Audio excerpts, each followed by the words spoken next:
3 minutes with Paul about trees? How? Those boring green and brown things that do nothing but stand there, that, at best, provide some shade?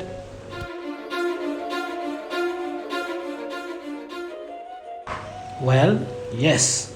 Thing is, trees aren't as boring as you might think. Or did you already know that they have their own kind of electric internet that enables them to warn friends and relatives from far away miles about an insect attack? All that when there is not enough nitrogen in the ground, they collaborate with fungi, or that they have different personalities and choose when to shed their leaves. You see, there's a lot to discover in the woods. In their million years of history, trees have developed astonishing abilities that help them in the lifelong struggle to secure water, light, and nutrients. They have occupied the craziest ecological niches and have established friendship, antagonism, and alliances with every other possible living thing. As a child, I was privileged enough to learn about trees through my mother and my grandmother. My grandmother was a medicine woman. This is briefly mentioned in one of my books, Milele Africa, published in 2002 by Eastern Books in Canada. I've spent most of my life with trees, either reading about them, listening to them, and I'm fascinated by them.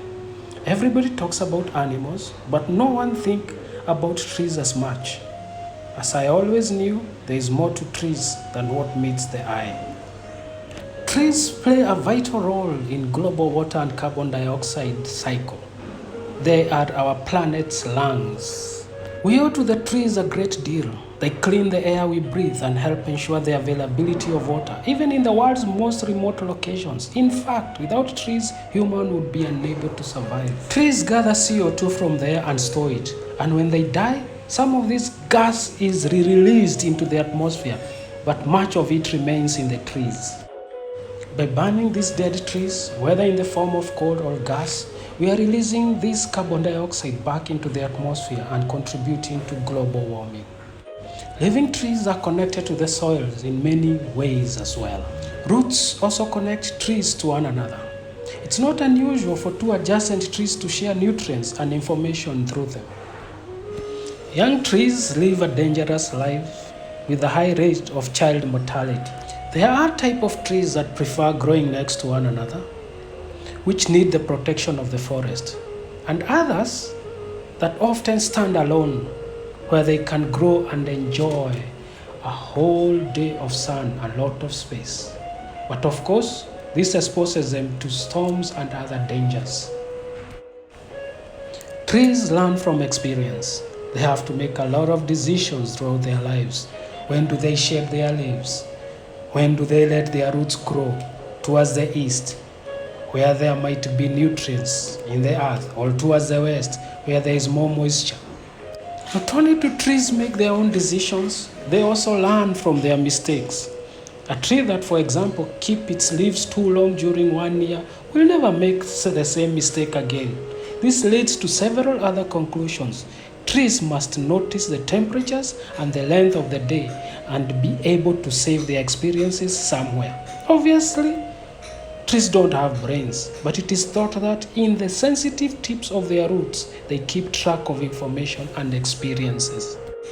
Trees communicate in different ways, both with their own kind and with other creatures. Trees can learn to cope with the threat of danger because they also like to talk about what they've learned. They do this in two ways, with scents and with email.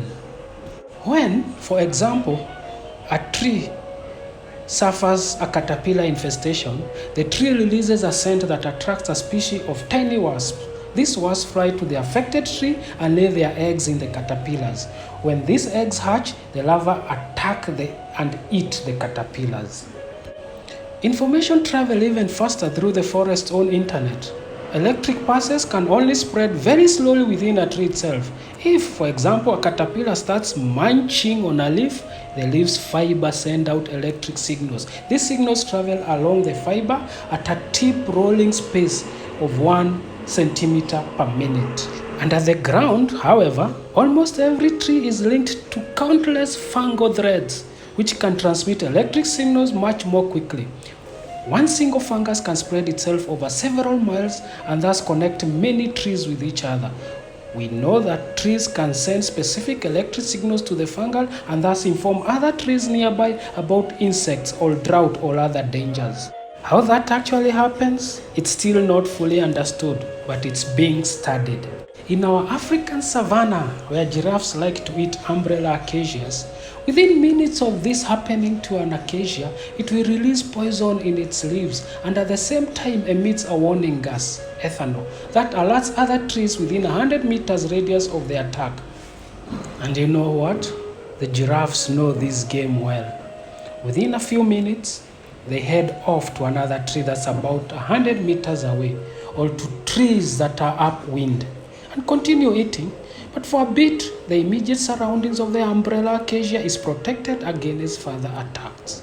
Next time in the game park, all in the acacias of watching the giraffes, watch this. The giraffe will never go from one tree to the next. It jumps trees after trees. And not only do trees warn their trees friends about dangers, they also take care of sick and weak with nutrients. Mostly, you'd find a tree without leaves for many years, but being fed underground by the neighbors using roots. Why do trees do such a thing? It's simple. It's better together.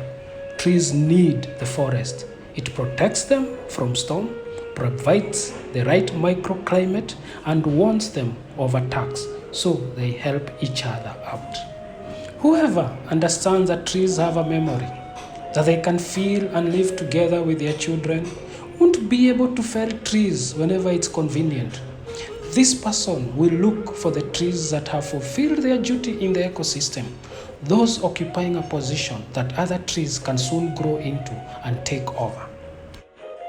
Since Darwin, we have generally thought of trees as striving, disconnected loners, competing for water, nutrients, and sunlight, with the winners shading out the losers and sucking them dry. The timber industry in particular sees forest as wood-producing systems and battleground for survival of the fittest.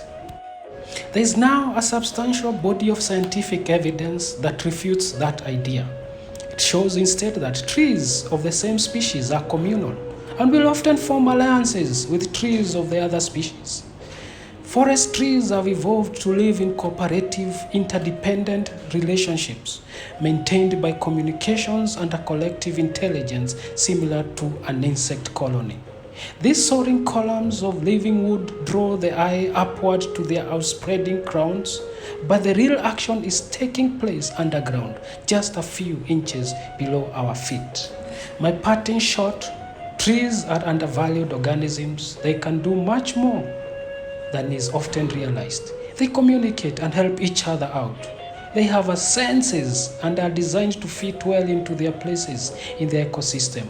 We should show trees respect and care about their welfare, just as we do with animals.